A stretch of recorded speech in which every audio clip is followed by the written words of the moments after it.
Get ready with me while I tell you guys about the ego, the super ego, and the id. Only I just tried doing the video before and I literally burned my eyeballs.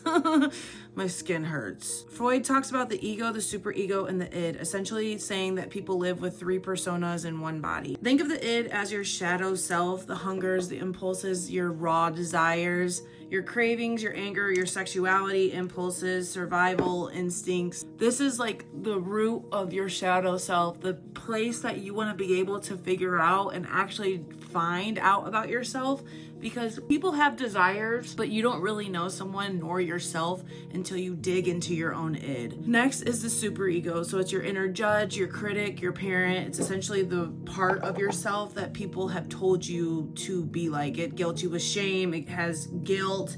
It's the voice that you inherited from society, from other people, of telling you you're not good enough, you have to do this to deserve love, blah, blah, blah. You'll be a perfectionist, essentially, in order to get love, or maybe a people pleaser. Think of it like that. Lastly, your ego is the mask that you show the world. It's the middleman or the negotiator stuck between your desires and morality. It's your persona, your identity, the version of you that you show up as because that's how you survive your environment. Wow, I really want to do my makeup, but my face is burning for some reason. I've been really getting into Freud's work lately because I've been dissolving my own ego and I've been finding out more about it, and man, did I think that I had it all figured out.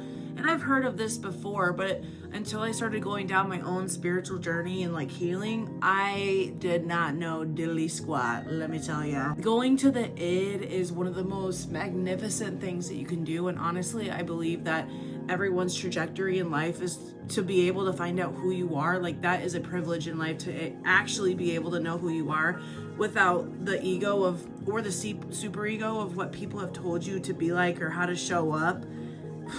Most of your thoughts and your personality are actually not yours. They've been built upon by other people telling you how to act subconsciously, or who you really are, or how worthy you really are.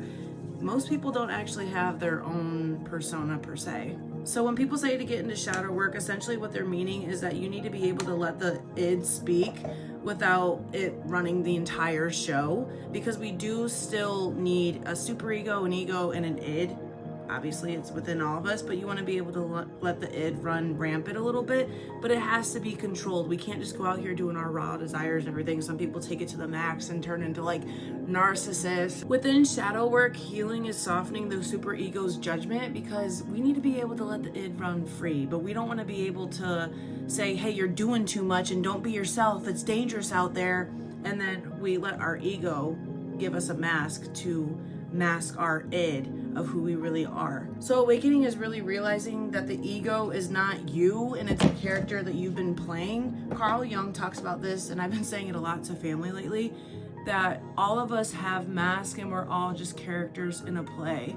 If you think about it, every single social group that you go to, we all have the nice guy, we have the people pleaser, we have, various different aspects in social groups, and we all have a mask. We all have a role that we're playing for each other in order to learn life lessons from one another and to really get in there to start learning who we are through our id. Now, I find this conversation very interesting because people do take it to the max and become narcissists or mean people in general. I like talking about the dark psyche of the human psyche, and people take this to the max. And when people become narcissists, they let their id run wild, and it's not necessarily always in a good way. Obviously, when you think about narcissism, you think about sometimes the worst of the worst, which is very common. I thought I was going to be able to do my makeup, but my face is hurting so bad.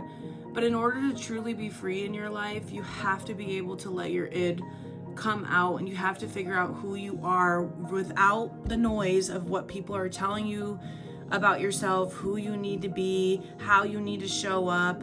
We need a good balance between them all. Ever since I took the time this year to really start figuring out who I am and to let universe do its thing by detaching who I need to be detached from, or detaching myself from certain situations, places, or things. Okay, until I detached myself from my ego, I was miserable before, and now I'm in the best headspace that I've ever been. I can see people extremely well, which I already was able to read people extremely well before, but now it's like to the max of being able to read things. I'm able to look at psychology, philosophy in a completely different perspective than I was before. Even with the material that we're learning in forensic psychology, I'm able to look at narcissism on a completely different level and how people look at others as inanimate objects and just don't have any empathy towards them.